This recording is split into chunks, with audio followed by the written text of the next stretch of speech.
Je contemplerai la beauté de mon roi qui règne sur mon pays, que sa lumière nous éclaire. Qui parmi les hommes pouvait vaincre la mort? Quelle créature, même parmi les anges, pouvait anéantir la puissance du péché? Qui parmi les rois et les princes pouvait autant marquer l'univers et se placer au centre des événements, au cœur des circonstances comme toi, Seigneur, le véritable noyau de la vie? Et désormais, tous ceux qui aspirent à l'éternité n'ont de repère qu'en toi. Tous les grands enjeux de l'humanité ne trouvent une issue véritable qu'en toi. Toutes les questions du monde n'ont de réponse qu'en toi, pourvu que les hommes de ce siècle le sachent et qu'ils accourent vers la source de leur bonheur que tu es. Tu es sorti vivant d'une terre qui n'était pas structurée pour te contenir.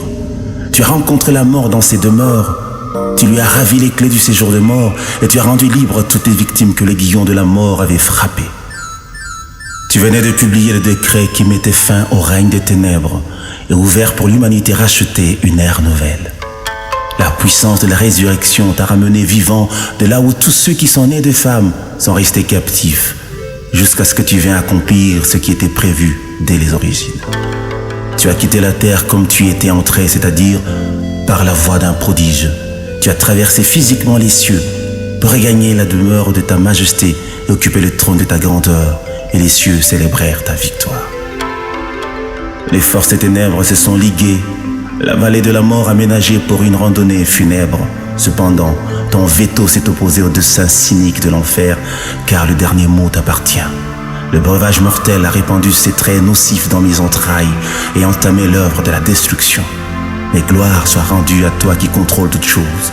Tu m'as souverainement rendu la vie afin que je vive essentiellement pour te faire plaisir, vivre pour t'aimer, vivre pour te célébrer encore et toujours. Tu es digne d'occuper le trône de mon cœur et de remplir mon être profond, d'être celui vers qui se porteront tous les désirs de mon âme et pour qui je passerai tous mes jours sous le soleil. Il y a des mots que je ne peux dire qu'à toi et ceux que je ne peux entendre que de toi.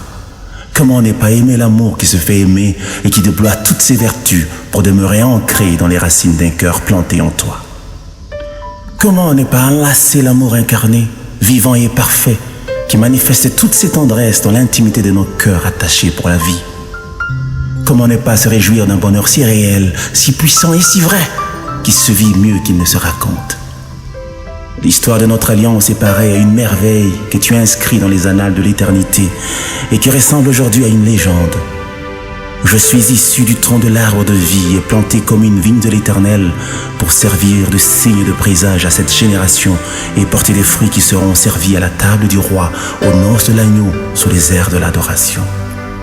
J'aime t'adorer, Seigneur, et proclamer ton amour, car c'est pour cela que tu m'as introduit sur la terre, vivre pour t'aimer et annoncer aux hommes que tu as créés que tu es Seigneur, digne de notre louange.